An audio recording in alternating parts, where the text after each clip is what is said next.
ದೇವ್ರೆ ಕಾಪಾಡೋ. ಅಯ್ಯೋ ನಂಗೆ ಒಂದು ಸೆಕೆಂಡ್ ಡಬಾ ಡಬಾ ಅಂತ ಹುಡ್ಕೊಂತು. ಜಾಗ ಎಂಥದ್ದು ಇದು. ಸೊ ಹೋಗು ಅಂತಂದರೆ ಹೆಂಗೆ ಹೋಗೋದು? ರೋಡ್ ನೋಡಿ ಹೆಂಗೆ ಇದೆ, ಫುಲ್ಲು ಆಫ್ ರೋಡೇ. ಓ ಇಲ್ಲಿ ರೈಟ್ ಹೋಗೋಕ್ಕೆ ಹೇಳಿದ್ರೆ ದಾರಿನೇ ಇಲ್ಲ ಇಲ್ಲಿ ರೈಟ್ ಹೋಗೋಕ್ಕೆ. ಇನ್ನೂ ಸ್ವಲ್ಪ ಮುಂದೆ ಹೋಗಿ ರೈಟ್ ಹೋಗ್ಬೇಕಾ? ಈ ಜಾಗದಲ್ಲಿ ಏನಾರ ಕಟ್ಟಿಟ್ಟಿದ್ದೀರಾ ನೀವು? ವಾ ಮನೆಗಳೆಲ್ಲ ಕಟ್ಟಿಟ್ಟವ್ರೆ, ಹಳೆಯ ಮನೆ, ಸೈಟ್ ಫಾರ್ ಸೇಲ್ ಅಂತೆ. ಸೊ ಇಲ್ಲಿ ರೋಡ್ ಬರಬೇಕಿತ್ತೇನೋ ಗೊತ್ತಿಲ್ಲ, ರೋಡ್ ಕಟ್ಟಿಲ್ಲ ಇಲ್ಲಿ. ಅಲ್ಲಿ ನೋಡಿದ್ರೆ ಬಿಲ್ಡಿಂಗ್ ಹೆಂಗಿದೆ, ಇಲ್ಲಿ ನೋಡಿದ್ರೆ ರೋಡ್ ಹೆಂಗಿದೆ.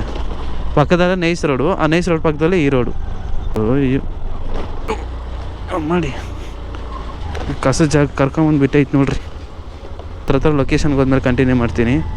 ಇಲ್ಲಿ ನೋಡಿದ್ರೆ ರೋಡು ಕಂಟಿನ್ಯೂ ಮಾಡ್ತೀನಿ ಅಂತ ರೆಡಿ ತಿರುಗ್ತೀನಿ, ರೋಡ್ ನೋಡಿದ್ರೆ ಅಯ್ಯೋ ಸಖತ್ ಖುಷಿ ಆಗೈತೆ ನನಗೆ. ಓ ನಾನು ಹೆಂಗೋ ಹೋಗಲಿ, ಕಾಲು ಮಾತ್ರ ಕೆಳಡೆ ಇಟ್ಟೆ ಅಂದ್ಕೊಳ್ಳಿ ಮುಗೀತು. ಯಪ್ಪ ದೇವ್ರೆ ಕಾಪಾಡೋ. ಅಯ್ಯೋ ನಂಗೆ ಒಂದು ಸೆಕೆಂಡ್ ಡಬಾ ಡಬಾ ಅಂತ ಹುಡ್ಕೊಂತು.